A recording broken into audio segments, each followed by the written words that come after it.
নমস্কার বন্ধুরা, লাকি শ্রেষ্ঠ ব্লগে আপনাদেরকে স্বাগত। আজ আমি রান্না করতে যাচ্ছি পটল চিংড়ি। যা যা লাগছে তা আমি আপনাদেরকে বলে দিচ্ছি।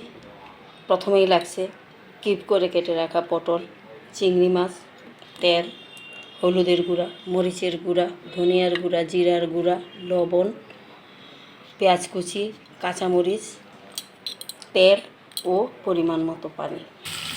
দিয়ে দিব সামান্য হলুদের গুঁড়া ও একটু লবণ। তেলে আমি পটলগুলো ভালোভাবে ভেজে নেব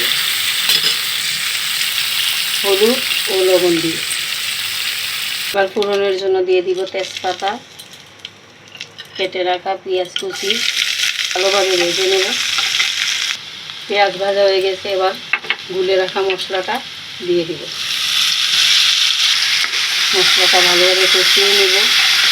এবার ভেজে রাখা পটলগুলো দিয়ে দিব, সাথে দিয়ে দিব ভেজে রাখা চিংড়ি মাছ,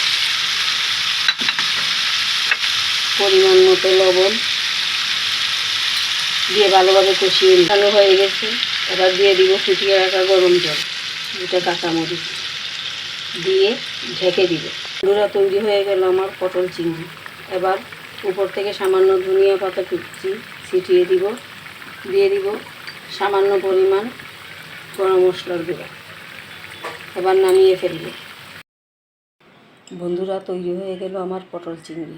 এই রান্নাটি যদি আপনাদের ভালো লেগে থাকে তাহলে অবশ্যই আপনারা আমার পাশে থাকবেন, আমাকে এগিয়ে যেতে সাহায্য করবেন, লাইক করবেন, শেয়ার করবেন, সাবস্ক্রাইব করবেন।